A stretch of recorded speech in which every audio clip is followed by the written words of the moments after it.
A nuestros panelistas. A continuación vamos a abordar el tema de cómo se protegió el tejido empresarial, el tejido económico en Colombia. Quiero señalar que hay una cifra que es muy importante en la que coincidieron varios organismos multilaterales, y es que las medidas para la protección del empleo y la protección del tejido social en Colombia evitaron que en medio de la pandemia más de 4 millones de colombianos ingresaran a las líneas de pobreza y pobreza extrema. Para que nos cuenten y nos expliquen mejor las medidas que se tomaron, quiero invitar a Víctor Muñoz, exdirector del DAPRE, a Jimena Lombana, nuestra exministra de Industria, Comercio y Turismo, a Juan Alberto Londoño, nuestro exviceministro de Hacienda y Crédito Público, y a Daniel Palacios, exministro del Interior.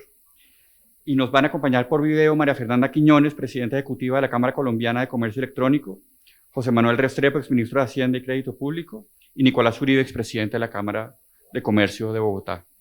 Muchas gracias y adelante, Víctor. Muy buenas tardes a todos. Ya cerrando en este último panel, yo quiero arrancar con primero dos mensajes. El primero, y yo creo que arranco siempre desde la parte de las reflexiones, eso no fue perfecto y no nos podemos llevar la imagen que fue perfecto. Seguro cometimos muchos errores, pero el mensaje siempre es, había un equipo técnico que siempre trabajaba con un propósito y era hacer bien las cosas. Entonces, seguramente nos equivocamos, seguramente se pudo haber hecho mejor, seguramente pudimos haber logrado muchas más cosas, pero el mensaje siempre fue, era un equipo que tenía un único propósito, hacer bien las cosas por el país. Lo segundo es un tema de agradecimiento. Alguien me decía las caras no visibles del COVID, y es claramente los secretarios generales, los secretarios jurídicos, los asesores, los directores de área, los directores de departamento, más de 240 entidades públicas. Me acuerdo en las reuniones de discusión de negociación de vacunas del COVID eran 25 personas, o en el equipo de acordeón, o en el equipo de epidemiólogos, y había personas del sector público, del sector privado, pero siempre a altas horas de la noche, sábados, domingos. Creo que nunca había trabajado tanto en mi vida como en la pandemia, porque nosotros no paramos. Es decir, para nosotros se decreta la pandemia y fue como prácticamente el último día que volvimos a casa por 18 meses. Entonces, es muy importante mencionarlos a todos ellos, porque siempre los ministros, los viceministros se llevan los reconocimientos, y cada decreto implicó cientos de horas de trabajo de muchos equipos, de todas las entidades.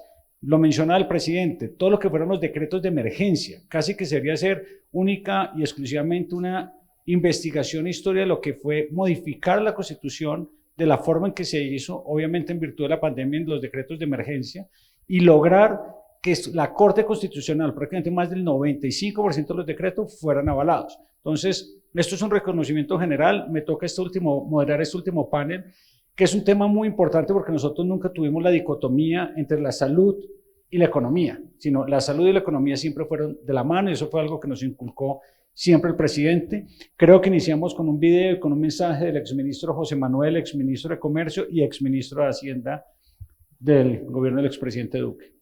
Soy José Manuel Restrepo, exministro de Hacienda y exministro de Comercio y actual rector de la Universidad EIA. 5 años después de haber vivido el peor impacto económico, la peor crisis económica en la historia de nuestro país, que fue el impacto de la pandemia, podemos decir que con éxito Colombia fue un ejemplo para la humanidad. No solamente fue el país que logró ocupar el número 1, según The Economist, en las economías que mejor enfrentaron el impacto de la pandemia desde el punto de vista económico, sino también el haber tenido 2 años seguidos después de la pandemia con crecimiento récord en los países de la OCDE en el mundo.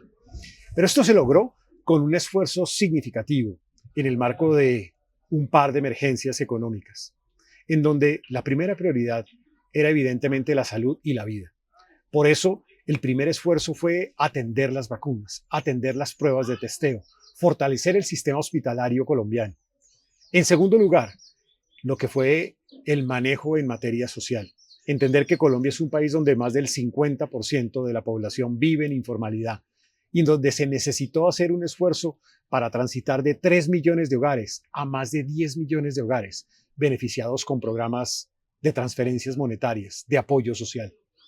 Esto, naturalmente, se combinó también con un esfuerzo para proteger el empleo, para proteger al sector productivo, arrancando por los trabajadores. Se lograron proteger más de 4 millones de empleos con el subsidio a la nómina. Pero no solamente fue esto. A través del programa de alivio a deudores y también a través del subsidio en las garantías de crédito, logramos beneficiar a más del 50% del tejido empresarial de nuestro país. Esto se complementó con una estrategia una vez terminada la pandemia, una estrategia en materia tributaria para reconocer la necesidad de recursos adicionales con el concurso del sector productivo y poder atender la reactivación económica, pero también fortaleciendo instrumentos como la regla fiscal en nuestro país. En adición a lo anterior, y como una estrategia de reactivación económica, hay que destacar el esfuerzo que se tuvo con programas sociales, matrícula cero, gratuita, en educación superior oficial en nuestro país para todos los jóvenes colombianos. El programa de incentivo al empleo, que permitió la generación de más de 700.000 empleos nuevos en nuestro país, en especial de jóvenes y de mujeres. El apoyo a sectores como el sector del turismo, el sector de restaurantes, con exenciones, con beneficios tributarios. El apoyo a los entes territoriales para que pudieran tener acceso al financiamiento y con ello contribuir a una reactivación económica. Esfuerzos gigantescos en materia de bioseguridad. Todo esto implicó 11% del Producto Interno Bruto de nuestro país en materia de inversión. Más de 117 billones de pesos dedicada a una reactivación que, como lo dije antes, fue ejemplo para la humanidad.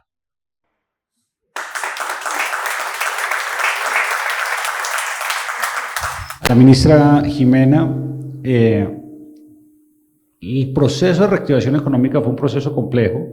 Claramente se tenían sectores de la economía, se mencionó el sector de la construcción, que fue los primeros sectores que abrió, pero no puedo dejar de mencionar el sector agropecuario, que nunca cerró. Y es muy importante porque nosotros durante todo el proceso de la pandemia nunca cerramos al 100%, siempre tuvimos un 30% del aparato productivo funcionando, en especial todas las cadenas de abastecimiento, y esto es algo, digamos, que pasamos por alto, pero el sector agropecuario siempre garantizó que tuviéramos abastecimiento en todas las plazas de mercado del país, que era fundamental pues para poder sobrellevar la pandemia. Desde el Ministerio de Comercio, exministra, ¿cómo se vivió ese proceso de reapertura de sectores, de tomar medidas para garantizar empleo y para poder generar ese crecimiento del 10 y del 7% que tuvimos en el 2021 y 2022? Gracias, Víctor. Buenas tardes, presidente, primera dama. Usted cerró su intervención con Ortega y Gasset. Yo quisiera abrir esta intervención con Mario Benedetti, que de alguna manera interpreta el miedo que yo sentí cuando usted me llamó.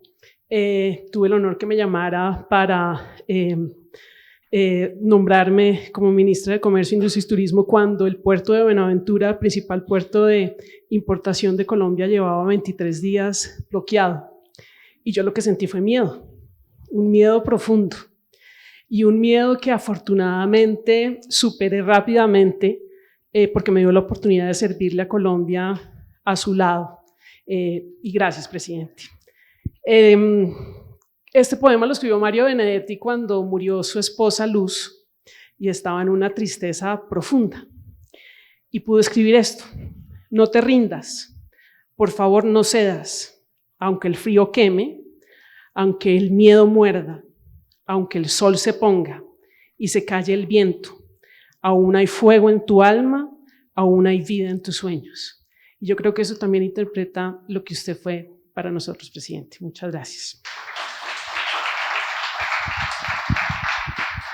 ¿Cómo fue este proceso de reactivación económica desde el ministerio?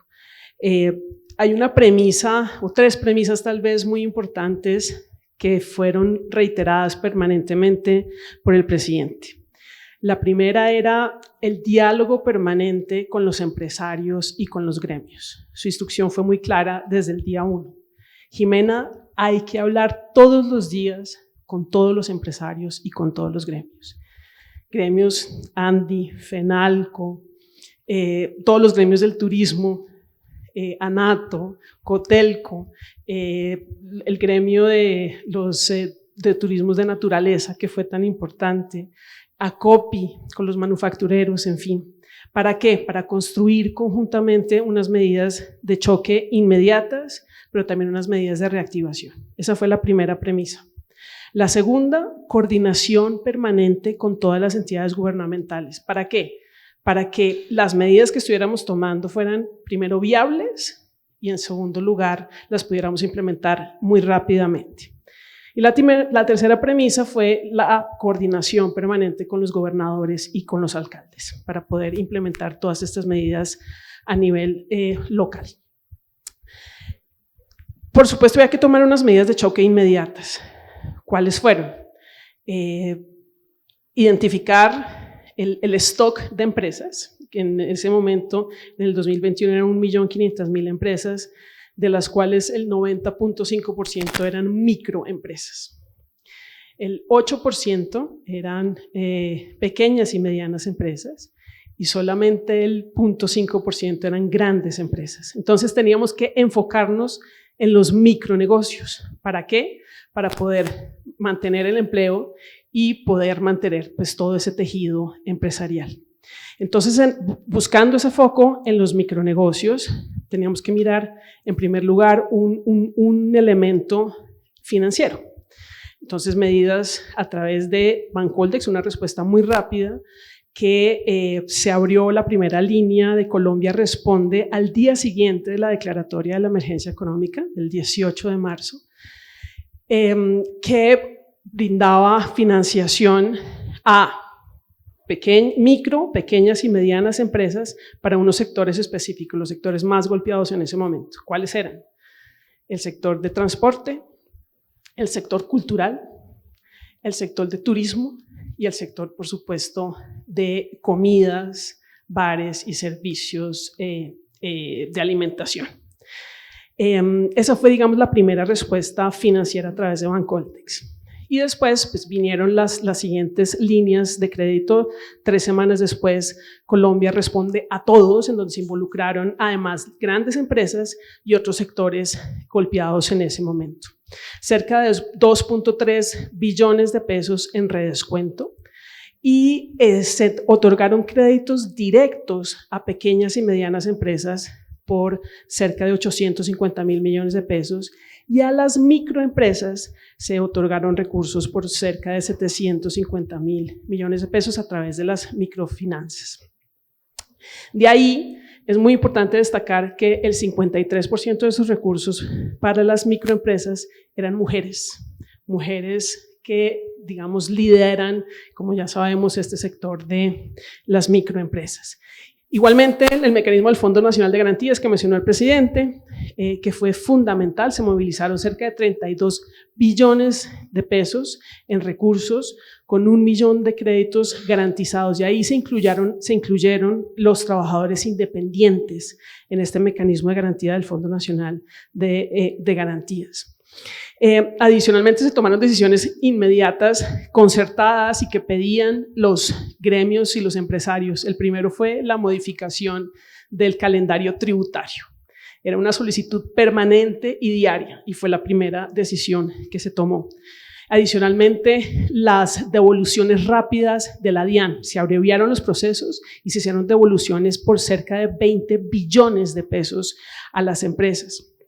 Por supuesto, el mecanismo del subsidio a la nómina y un trabajo que se hizo con Prosperidad Social muy importante con Susana Correa, que fue Economía para la Gente, enfocada también en los micronegocios, capacitaciones para los microempresarios, inclusión financiera para los microempresarios, que fue fundamental y que fue un elemento además que permanece, digamos, en ese tejido empresarial.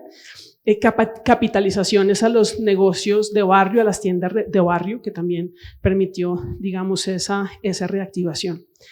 Y unas medidas que fueron muy importantes, que fueron cuestionadas posteriormente, pero yo creo que se defienden por sí solas, que fueron los días sin IVA, presidente. Usted recordará cómo fueron de importantes. Yo tengo una anécdota personal del segundo día sin IVA.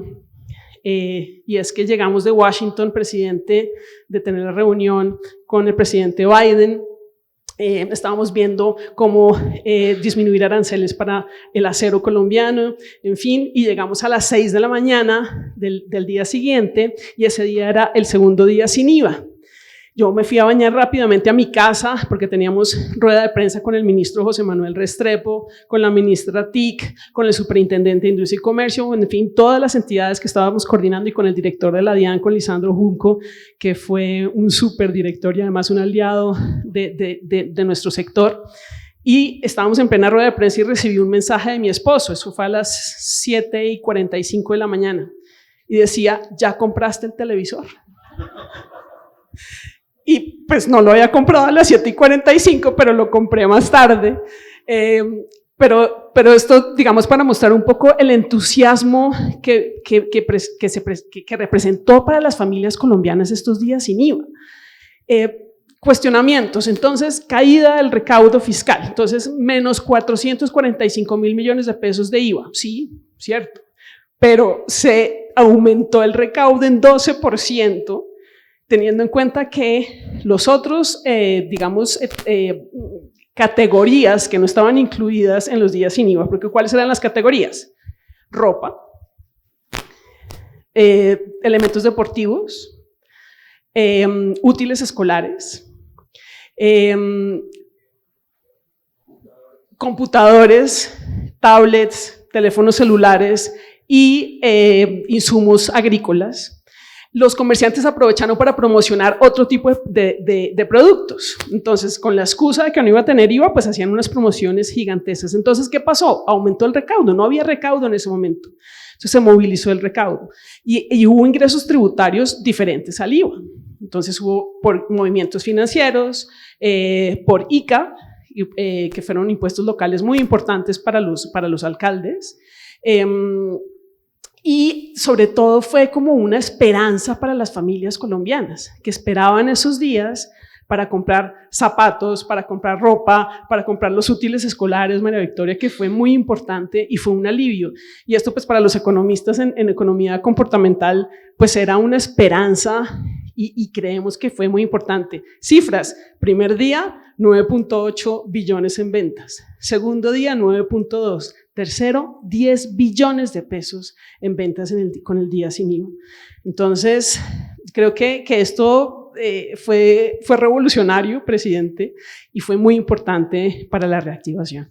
Muchas gracias, exministra. El ex viceministro Londoño, yo creo que es muy importante mencionar en un proceso, digamos que uno arranca el gobierno y lo primero que se escucha es cómo es el estado de las finanzas públicas. Lo último que uno se espera es tener una pandemia y claramente el presupuesto no está diseñado para atender una pandemia y menos de estas magnitudes. Entonces es muy importante cómo fueron esas medidas fiscales, cómo fueron esos fondos que se crearon en el Ministerio de Hacienda y cómo inclusive se diseñaron mecanismos de protección al empleo desde el Ministerio de Hacienda que permitieron tener después un proceso de reactivación económica de una manera efectiva y rápida. Víctor, muchas gracias. Presidente, María Juliana.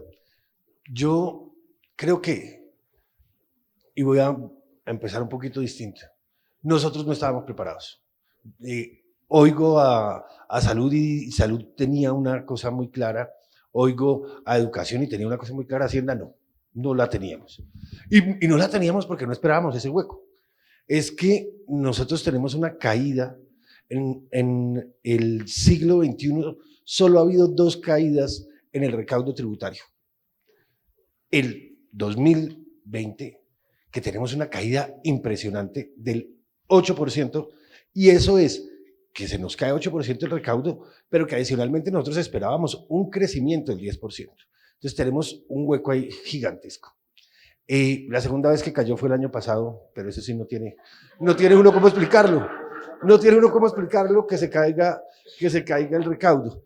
Pero a nosotros que se nos caiga el recaudo es gravísimo porque el presupuesto crecía cerca de un 10%. Entonces nosotros estamos aumentando el presupuesto un 10%, pero estábamos teniendo una caída grandísima. Como lo decía la ministra Jimena, además dijimos no vamos a recibir la plata ahorita porque no podemos asfixiar a las empresas a que me paguen hoy los impuestos, tenemos que proteger empleos. Entonces lo primero que se le ocurrió al ministro Carrasquilla es decir, venga, separemos la plata de la pandemia de la plata del presupuesto general de la nación. Y vamos a decir y hacer una entidad, no entidad como una persona jurídica, sino un grupo que se dedique a manejar todo el gasto que vamos a tener en pandemia. Y se crea el FOME, que es el Fondo para el Manejo de la Emergencia. Eso es. Y ese fondo recibió 45 billones de pesos. 45 distintos a lo que teníamos que gestionar del presupuesto general de la nación, que tenía un hueco, como les decía. Entonces necesitamos los 45 de ese fondo para la salud, para la protección del empleo y para la protección y la reactivación y la protección de la, ¿cómo es que se dice? De la sociedad, de las redes sociales. Entonces, todo eso nos costaba 45 billones de pesos, pero teníamos que gastar todo el presupuesto general de la nación que tocaba ejecutarlo. Entonces, ¿qué dice uno? Lo primero que hay que hacer es buscar, y la forma de salvar el país es que necesitábamos liquidez, porque uno no podía esperarse a un crédito del Banco Mundial o del Fondo Monetario normal, de los créditos normales, o ir al BID, porque esos créditos se demoran muchísimo en gestionarse. Entonces, uno tenía que correr porque necesitaba liquidez. Y como necesitaba liquidez, acudimos al Fondo Monetario. Y acudir al Fondo Monetario era decirle, deme plata ya, en caja. Nosotros necesitamos caja, necesitamos gastárnosla rápidamente. Nos lo dio en las mejores condiciones, como se lo dio a más de 50 países. Porque no fue una situación que solo haya usado Colombia. Más de 50 países utilizaron esa línea.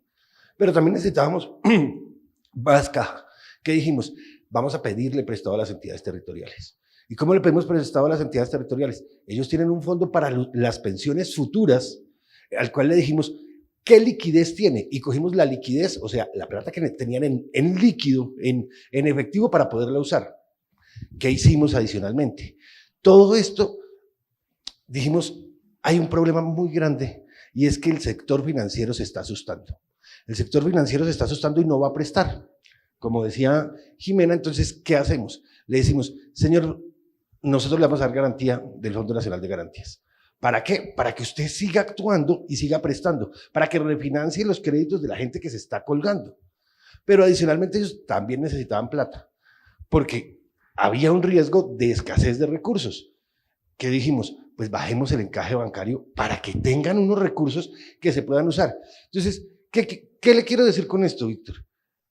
Lo que hicimos fue buscar los recursos más seguros, más eficientes y que se pudieran pagar de una forma sencilla. No lo teníamos planeado, nos tocó salir en ese momento, porque además, acuérdense que es que la pandemia, dice uno, cuando coge un estado de emergencia, eran 30 días, nosotros teníamos que hacer todo esto en 30 días.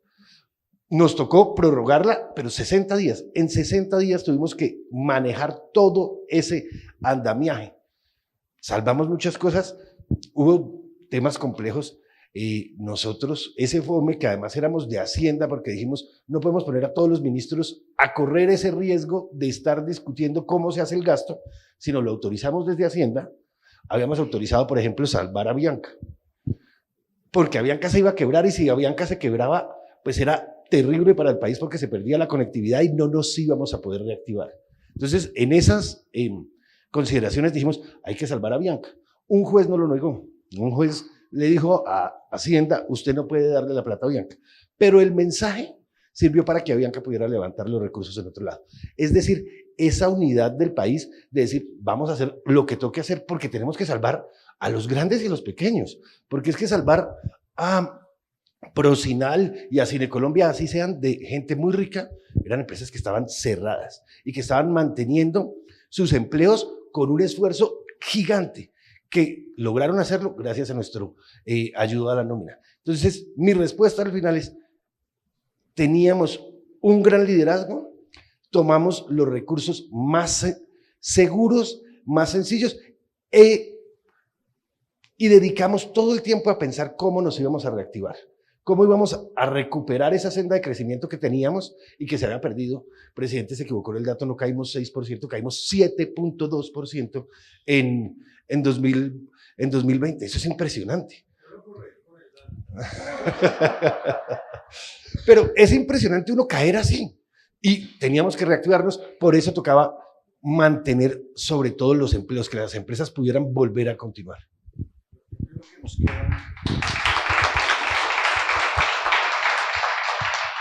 Yo creo que nos queda claro que el equipo técnico de Hacienda, de Planeación Nacional, sí sabía sumar y no se le despiporraron las cifras del presupuesto.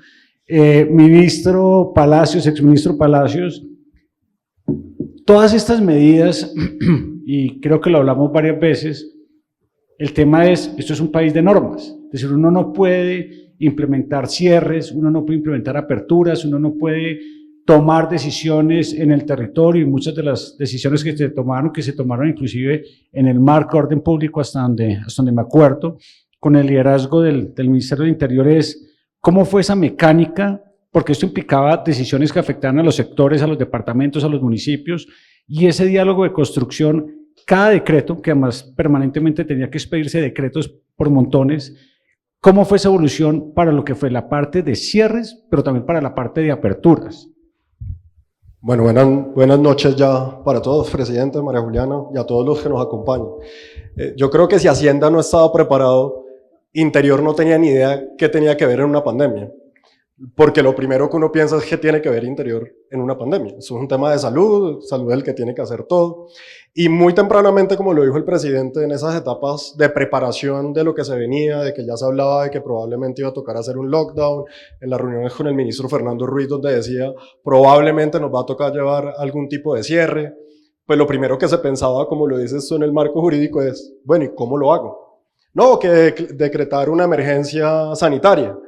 Pero bueno, ¿cuál es la facultad de la emergencia sanitaria para generar cierres? Entonces rápidamente entendimos que la bola iba a estar en Interior, porque Interior es quien da las órdenes en materia de orden público que el presidente de la República emite. Quiere decir, aquí nos volvimos hermanos el Ministerio de Salud y el Ministerio del Interior, para trabajar permanentemente en cómo estructurar ese cierre. Y tal vez me acuerdo una reunión que tuvimos con el presidente, y ya voy a cómo trabajamos con los alcaldes y con los gobernadores, pero lo primero es, cuando comenzamos a mirar las herramientas jurídicas con el equipo del Ministerio del Interior, pues lo único que se podía hacer era un toque de queda. Al final del día, el aislamiento era un toque de queda. Entonces fui donde el presidente y le dije, presidente, pues lo que tenemos que hacer es un toque de queda. Y el presidente me miró con una cara de, usted está loco, yo no voy a decretar un toque de queda. Y de la cabeza, ahí en ese momento de la cabeza, dijo, llamémoslo aislamiento preventivo obligatorio. Y le dije, presidente, pero eso no está en la Constitución, eso está en la norma, ¿dónde vamos a sacar un aislamiento preventivo? Póngalo así, y así se fue. Y ahí nació el decreto del aislamiento preventivo obligatorio. Y de hecho lo recuerdo mucho, porque hoy que todos estamos como haciendo ese flashback o esa memoria de dónde estábamos, cómo vivimos la pandemia, que además es algo que a la gente no le gusta hablar. Cuando el presidente ya finalmente decide, el día del 18 vamos a anunciar que viene un aislamiento, yo recuerdo irme a la oficina a terminar de hacer el decreto. Y cuando estamos hablando de eso, eso era el secreto mejor guardado de Colombia.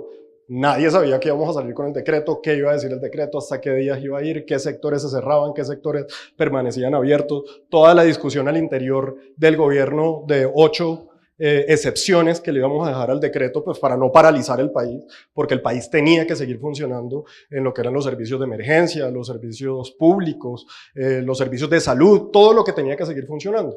Y recuerdo mucho, presidente, de pronto nunca lo hemos hablado, llegar a la oficina, sentarme en la oficina, Lucía Soriano, que era mi asesora jurídica, que después fue viceministra de Relaciones, comenzamos a redactar el decreto y comienza uno a redactar el decreto y de un momento a otro llega uno a un punto en donde decía, a partir de las 00:00 horas del día 19 de marzo, ciérrese en su totalidad el espacio aéreo colombiano. Y eso a uno le da, uno se eriza.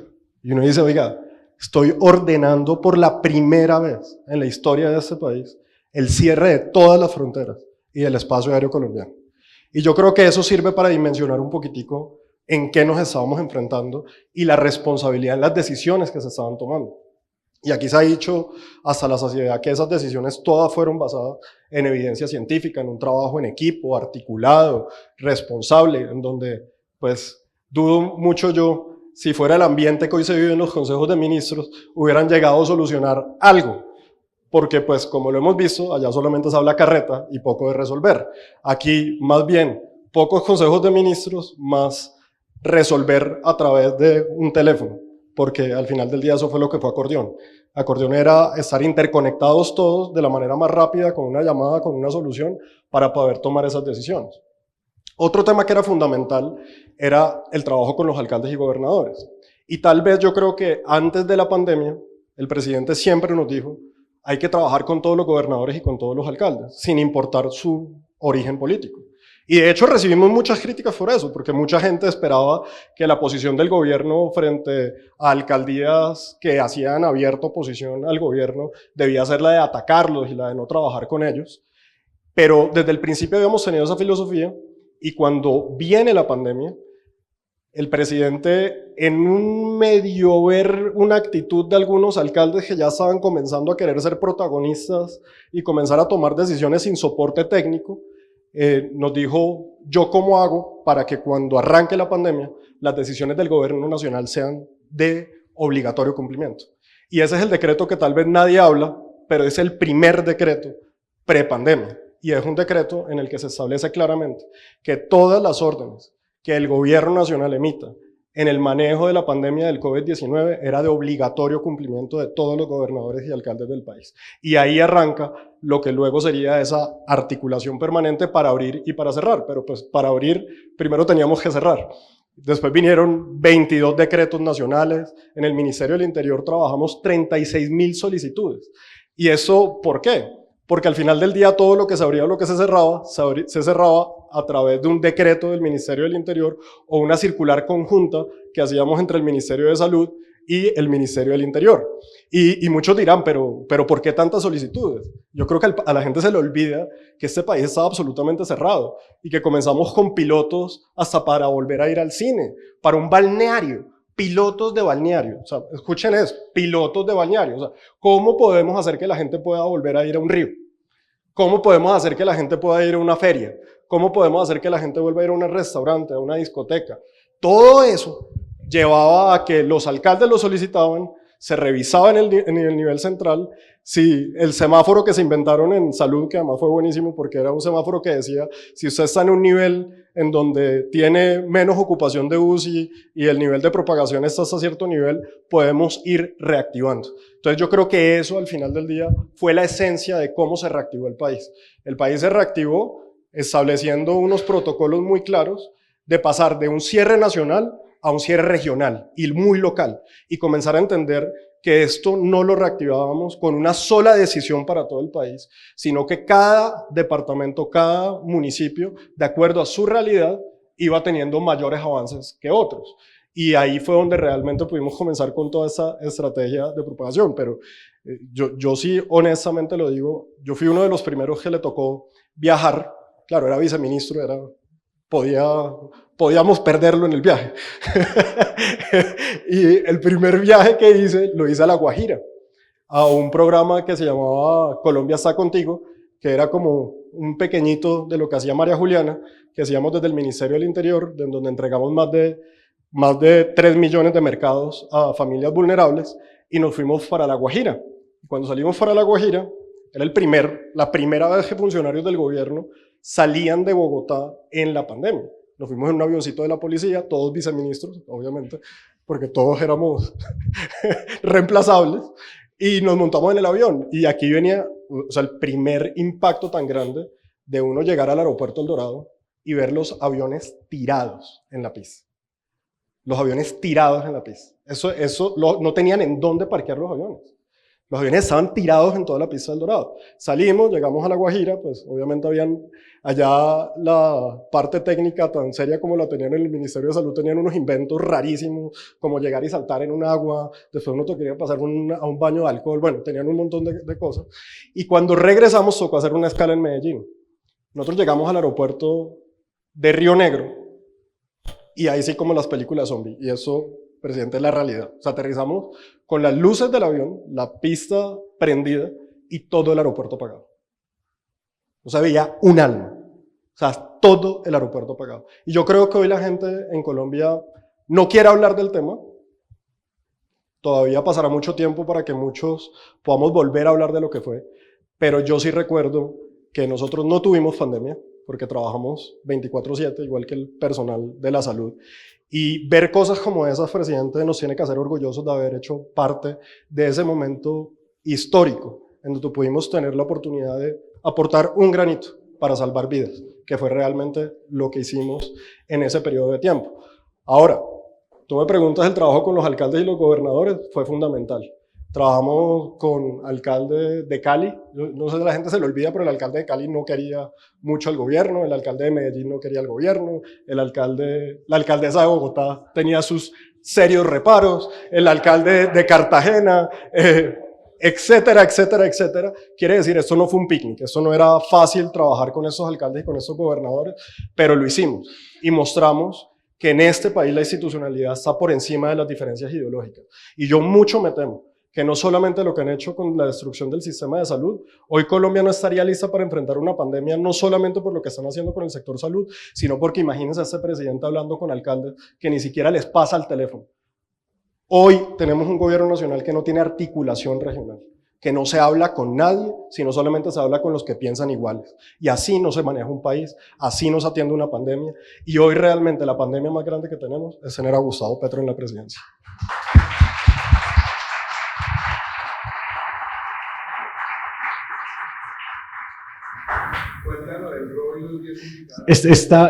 Sabía que eso iba a salir. Y es cuando el ministro Palacio menciona los indicadores que se construyen por parte del Ministerio de Salud, un día llegamos con el ministro Fernando al despacho del señor presidente y se le dice: presidente, ya tenemos resuelto esto de cómo vamos a abrir y cómo vamos a cerrar, tenemos unos datos del RO y el RT.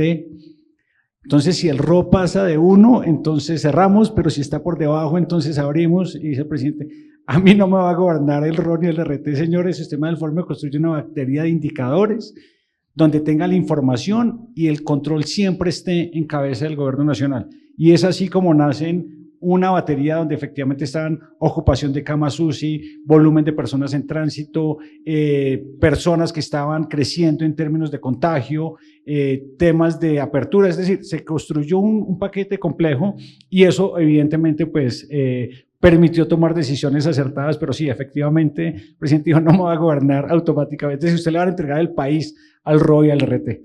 Solamente y eso de pronto, presidente, a veces uno cuando habla de la pandemia siempre piensa en lo que pasó en las grandes ciudades, y pues se le olvida que pues, Colombia tiene más de 1.100 municipios, de los que muchos son absolutamente rurales.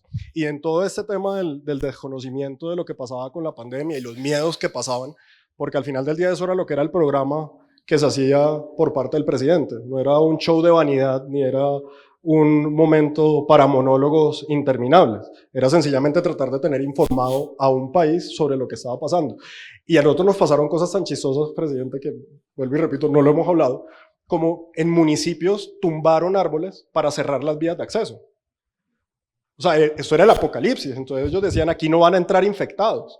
Entonces tumbaban árboles, claro, era un municipio donde la vía nacional lo atraviesa, tumbaban un árbol en una entrada, un árbol en la otra entrada, y decían: aquí no entra nadie porque no nos van a traer el virus. Y obviamente eso que generaba en la cadena de abastecimiento de todo el país, en donde no podían pasar los camiones.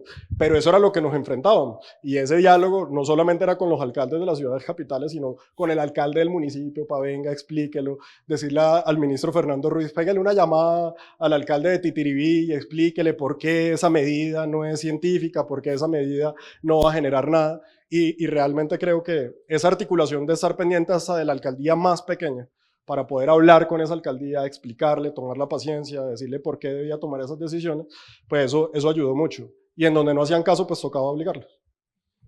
Tomo muy rápido, pues ya estamos muy cortos de tiempo. Cuando el ministro dice el tema de los decretos y la denominación que se tomaron, por ejemplo, en el tema de no íbamos a decretar un toque de queda, sino un aislamiento preventivo obligatorio, después fue preventivo obligatorio inteligente y flexible, es decir, tuvimos como 17 variaciones de nombres, selectivo terminó siendo una de los nombres. El tema es, en verdad fue muy importante la creatividad de los equipos jurídicos. Por ejemplo, en Colombia, a la gente se le olvida, pero en Colombia antes de la pandemia teníamos teletrabajo. El concepto de trabajo remoto, eso no existía, y el trabajo remoto nace en una directiva presidencial, se convierte en un decreto y hoy está en una ley, y así pasó con muchos términos que en ese momento nacieron en pandemia, pero pues fue gracias a la creatividad de los diferentes equipos que se pudo avanzar. Tenemos un video de María Fernanda Quiñones, de la Cámara de Comercio Electrónico. Hola, mi nombre es María Fernanda Quiñones, soy la presidenta ejecutiva de la Cámara Colombiana de Comercio Electrónico y agradezco mucho esta invitación que nos ha hecho el expresidente Duque de cara a conmemorar los 5 años de la pandemia en el marco de este evento que está haciendo su Fundación Innovación para el Desarrollo. Contarles cómo fue la evolución y la contribución que hizo el comercio electrónico para el desarrollo del país y para poder resistir, digamos, en términos de reactivación económica, todas las complejidades que un fenómeno como la pandemia trajo a la economía nacional, es algo muy importante y muy gratificante para nosotros. El comercio electrónico llega como esa ruta que permitía mantener abastecidos a los colombianos, pero también mantener los flujos económicos vigentes. El cierre del canal físico implicaba necesariamente que no se pudieran comercializar bienes de una manera distinta que no fuera a través del canal digital. Y era importante que además no solamente fueran bienes necesarios para la supervivencia básica de las personas, sino que también fueran bienes necesarios para que esa situación del lockdown pudiera vivirse de una manera mucho más tranquila. Por eso siempre con el gobierno nacional en su momento discutimos cómo se pudieran mantener los flujos, no solamente para los bienes esenciales, sino para los bienes que servían para tener unas actividades de ocio relacionadas, digamos, un poco con ese tránsito tan complejo que fue para el colombiano mantenerse encerrado en su casa.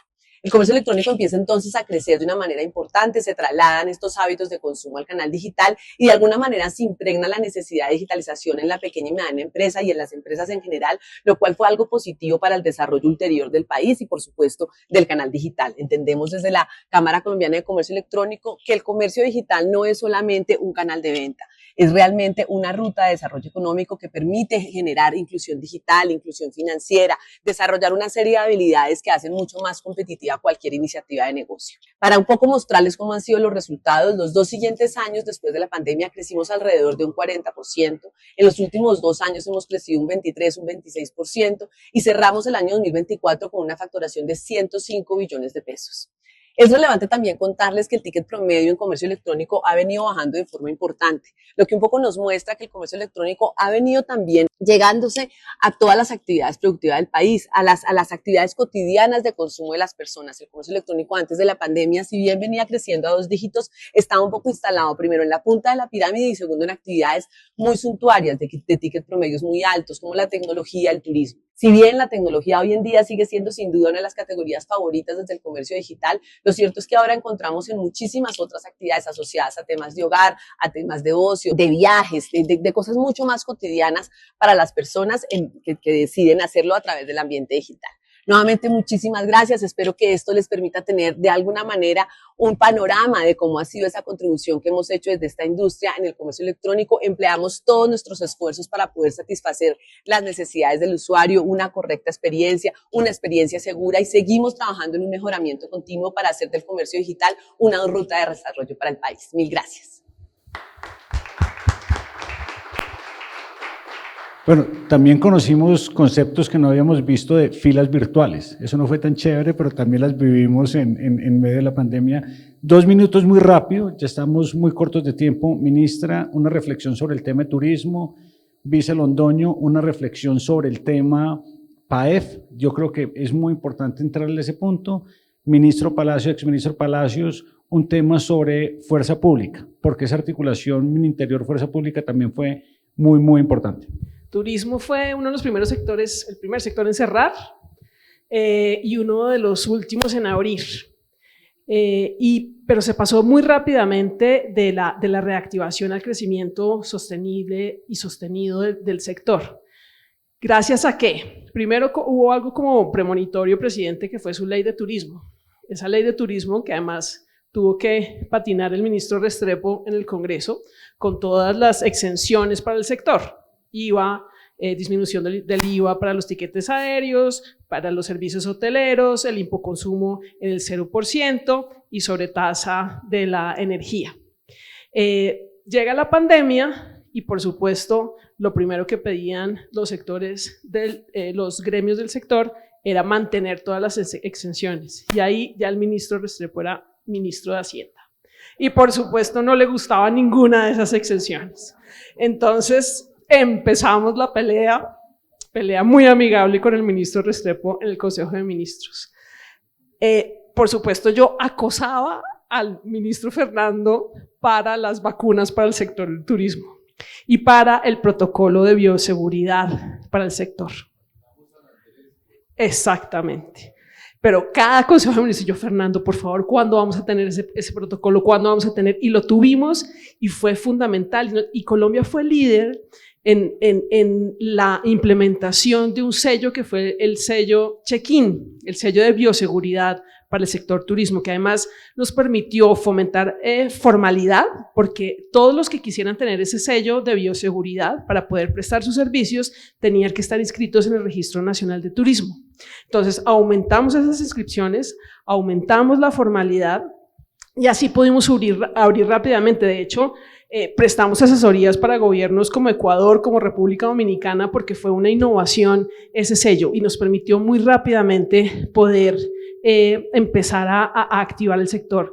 El tema de conectividad, aquí ProColombia hizo un trabajo titánico para volver a tener todos los trayectos nacionales e internacionales que se pidieron durante la pandemia, y en conjunto, por supuesto, con el Ministerio de Transporte, con la ministra Ángela Orozco, y recuperamos rápidamente el 90% de sillas y 95% de los trayectos internacionales que permitieron esa reactivación. Entonces, creo que fue un ejemplo de trabajo en equipo, nuevamente, y de un sector absolutamente resiliente y de una premonición, presidente, con esas exenciones que se establecieron en la Ley de Turismo.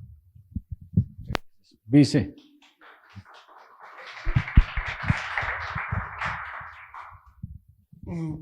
Víctor, hablar del PAEF es una cosa que a mí me llena de orgullo.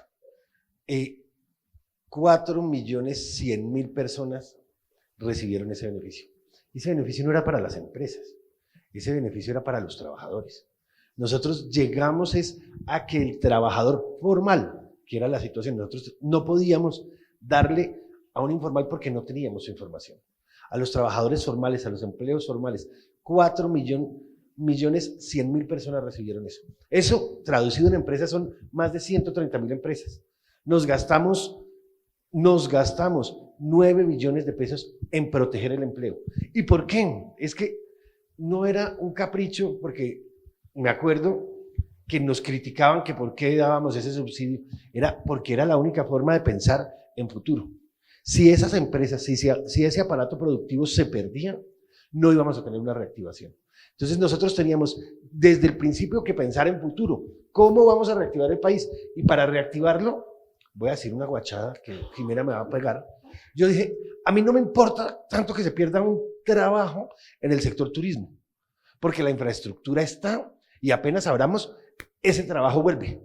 Pero había sectores, usted no podía dejar que eso le pasara en el sector industrial, porque si la empresa se cierra y pierde los empleos, usted no los vuelve a construir.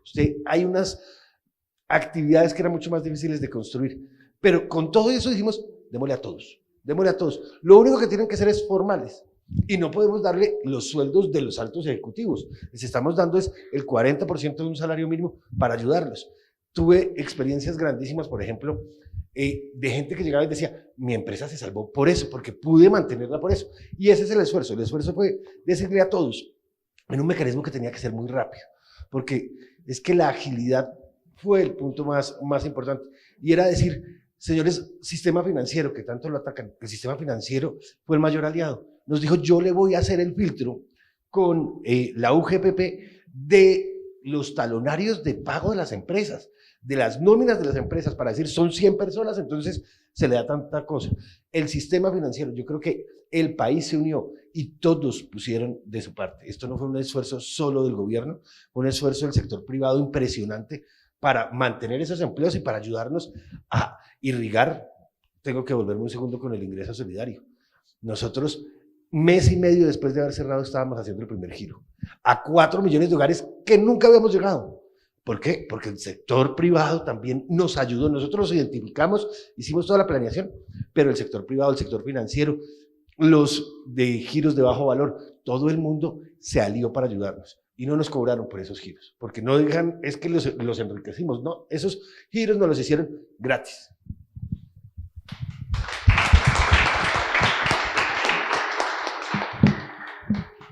Bueno, no, Víctor, yo creo que la pregunta de la fuerza pública es supremamente importante. Que la fuerza pública, sin duda alguna, sumado a los médicos y al sector salud que estuvo en la primera línea, pues tal vez fue el sector que no tuvo un día de descanso. Hay que recordar que a la fuerza pública se le cancelaron vacaciones, se le cancelaron permisos.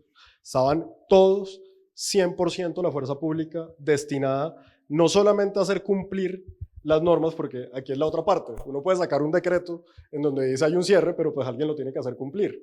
Y alguien tiene que estar listo para generar las sanciones, para generar el cuidado de lo que implicaba todo lo que se estaba decidiendo con salud. Y por eso, al final del día, quien termina haciendo cumplir todas las restricciones, todos los mecanismos de protección que estaba poniendo el Ministerio de Salud fue la fuerza pública en todo el territorio nacional. Entonces, en primera parte fue el aliado para hacer cumplir las normas de prevención y en segundo lugar fueron los héroes que en todo el territorio nacional llegaron a todos los puntos, tanto a llevar una ayuda alimentaria o una ayuda humanitaria como a llevar la vacunación. Y eso hoy nos antepone que la Operación San Roque es la operación logística más importante que ha hecho Colombia en su historia. Haber movilizado toda la Fuerza Aérea, toda la capacidad del Ejército Nacional, toda la capacidad de la Policía Nacional, de nuestra Armada Nacional, para llegar al último rincón de Colombia. Porque nuevamente, Colombia no es un país de ciudades capitales solamente. Aquí tocaba idearse cómo hago para llevar una caja de ayuda humanitaria a un punto recóndito en el Amazonas. Porque esa persona no iba a coger una chalupa de 7 horas para ir hasta Leticia a recoger esa caja. Esa caja tocaba llevarla. Y entonces comienzan los cálculos de cuánto peso tiene el helicóptero, cuánto pueden llevar, cuántos vuelos hay que hacer. Ciudades como Leticia que dependen de los vuelos. Leticia no se abastece si no hay vuelos. Si no hay vuelos y además la frontera está cerrada, Leticia sencillamente no tiene con qué abastecerse. Que Leticia se abastece de los vuelos que vienen de Bogotá a llevar todos los temas de mercado y muchos de los temas que consumen diariamente. Entonces ahí es donde la fuerza pública, realmente de una forma absolutamente valerosa, disponible, dispuesta. No escuché nunca una queja de un comandante diciendo, no, es que esto, no, totalmente presto para todo lo que fue la demanda de una pandemia que a ellos los ponía en una situación de riesgo. Porque la situación de riesgo del policía, la situación de riesgo del soldado de tener que estar en esa interacción permanente, pues sin duda alguna los ponía en una situación de vulnerabilidad y ahí los más de 280.000, los 400.000 hombres de la fuerza pública fueron unos héroes que trabajaron permanentemente articulados con todos. No solamente para resolver los problemas del Ministerio de Salud, ni las órdenes del Ministerio del Interior, sino para que lo que se abría en transporte pudiera llegar a donde tenía que llegar, para que la reactivación económica del turismo se pudiera hacer, para que los restaurantes se pudieran abrir. Yo recuerdo, y con esto termino, que con el Rockstar, que en ese momento era el Rockstar, todos los ministros éramos como callados porque Fernando Ruiz salía y era como, ¡ay, está Fernando Ruiz, el ministro de Salud! Viene a abrir, viene a cerrar, ¿qué viene a hacer? Y recuerdo que con Fernando salimos a hacer un recorrido en Bogotá, un viernes en la noche en la reactivación de los restaurantes, de la zona de rumba. Claro, Fernando entraba a las discotecas y decía, ¡ay, esto nunca lo he visto, no lo conozco! pero realmente ese trabajo lo hicimos con la fuerza pública de manera permanente, en donde la fuerza pública siempre apoyaba esa reapertura y también los momentos en los que tocaba hacer los cierres.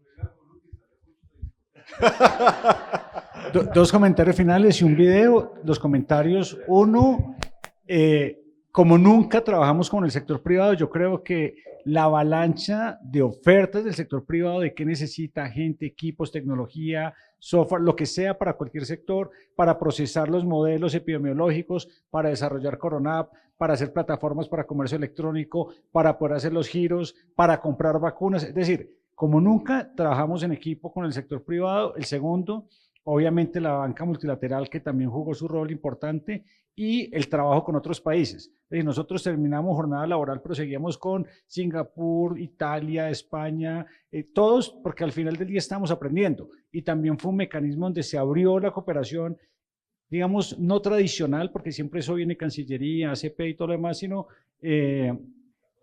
era videollamada y cada sector hable con sus pares de los países y vaya aprendiendo en tiempo real, porque el tiempo está corto.